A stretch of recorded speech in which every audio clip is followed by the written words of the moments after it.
Well, welcome back, students. After learning the chambers of the right atrium and the right ventricle, now we will learn the chambers of the left atrium and the left ventricle. Now, in this heart, I will show you the position of the left atrium.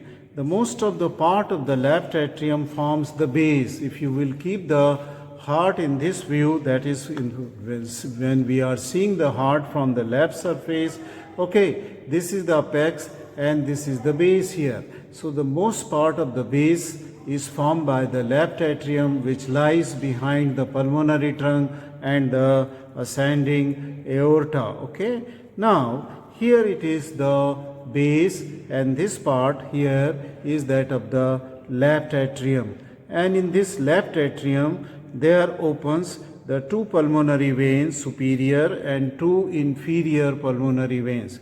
See, this is the right superior pulmonary vein, this is the left superior pulmonary vein, this is the this was the right superior pulmonary vein, and this was the left superior pulmonary vein. This was now this we will see here, this is the left superior pulmonary vein and this is the right superior pulmonary vein. So these are the four pulmonary veins which are opening onto the right atrium. Okay, and if we put our finger here in the posterior wall of this atrium, left atrium, here this is the area for the oblique sinus, okay, so of the peritoneum. Oblique sinus of the peritoneum is located here.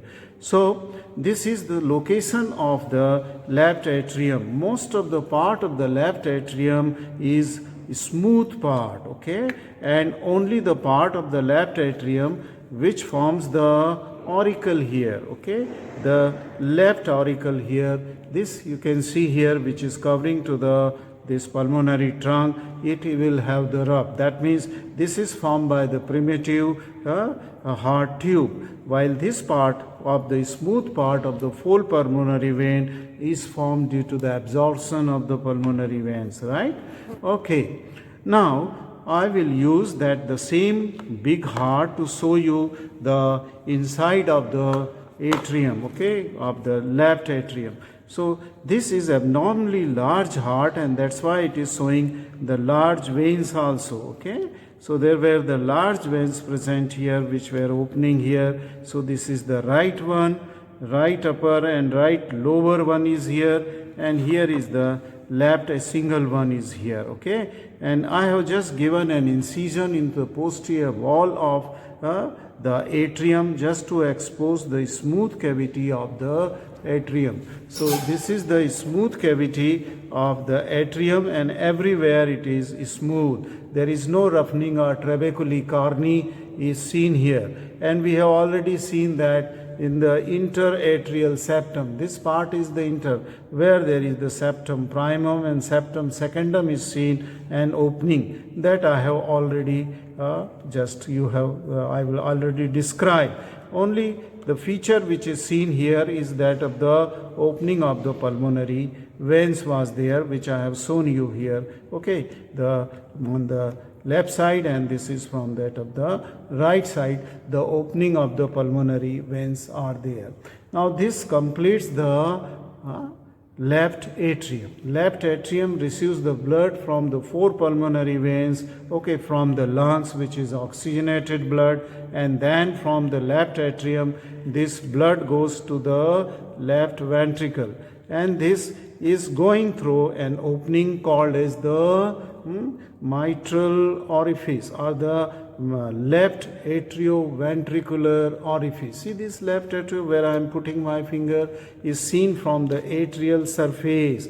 It is a bicuspid wall, okay, which is called as the mitral wall. It has an anterior cusp and a posterior cusp. So this is the superior surface seen from the right atrium, the opening of the right the left atrioventricular orifice, such it is large, it may permit the 2 finger inside it. Okay, I can put my 2 finger. The left atrioventricular orifice was still much larger orifice. Okay, and this was permitting the 3 finger inside. Let us come to the left ventricle. Okay, cavity of the left ventricle. Now in this heart I can show you that this is the cavity, from external surface this is the left ventricle, and left ventricle receives, as I said, the blood through the bicuspid right atrioventricular orifice from the left orifice, that is from the atrioventricular orifice, from that of the left atrium, and then this oxygenated blood comes to this left ventricle, and then it is pushed to the whole of the body through this ascending aorta.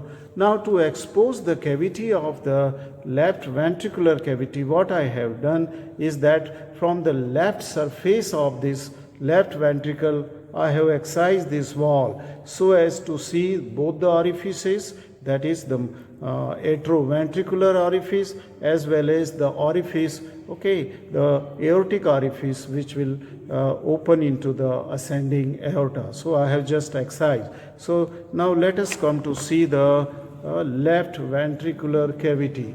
Now this is the left ventricular cavity, and just for orientation, this is the sternocostal surface. This cavity we have already seen of the right ventricle, and this cavity I have just opened from the left surfaces. Okay, so you can see this is the sternocostal surface, and this is the the inferior surface, diaphragmatic surface or inferior surface. The left surface I have removed here, and in this you can again see the 2 different parts.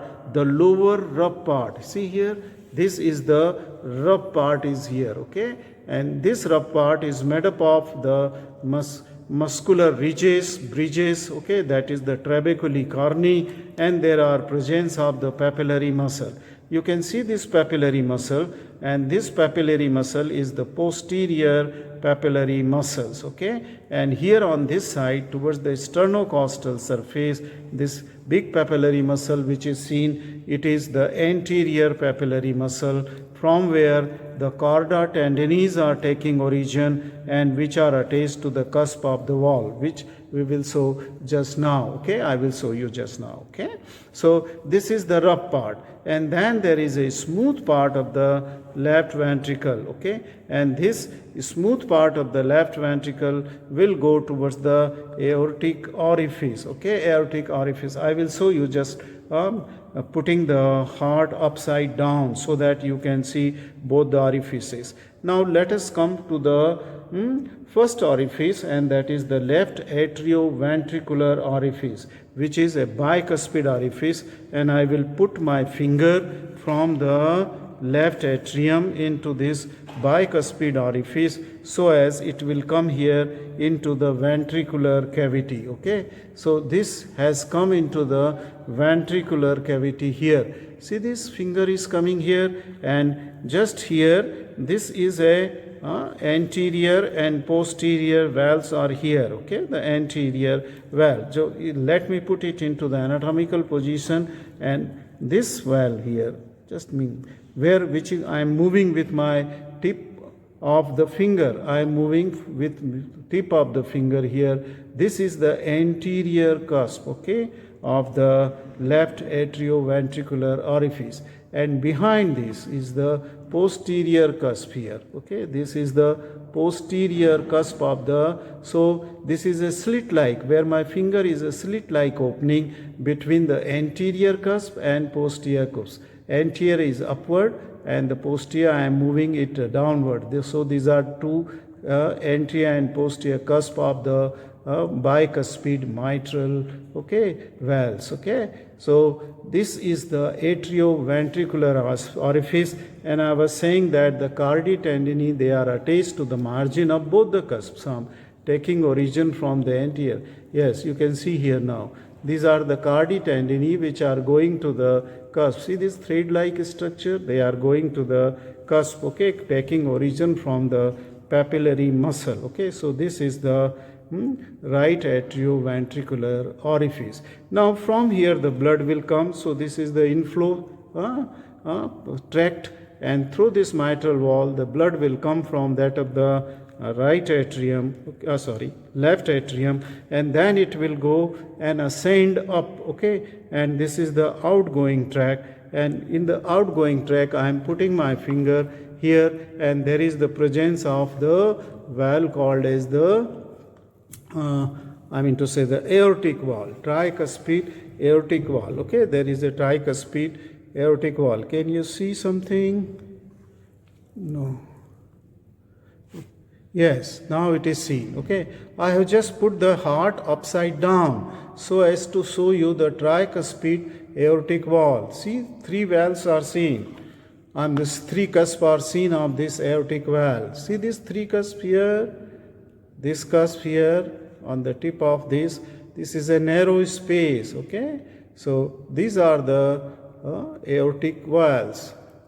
Okay, let me just put it in a better. Yes, now you can see the three cusp. Okay, and the triangular space between the three cusp is seen. Okay, these are the semilunar cusp, just like that of the pulmonary valves, where I have put my finger in the pulmonary valves. Okay, cusp of the pulmonary valve. Exactly in the similar way, these are the three different walls of the aortic valve, three different cusp of the aortic wall. I hope you are seeing it now. All the three valves are seen.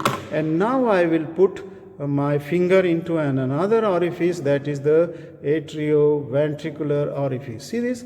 I have put my finger in that means the atrioventricular orifice is more anteriorly placed and the aortic orifice is more posteriorly placed. But they are very close to each other. They are very close.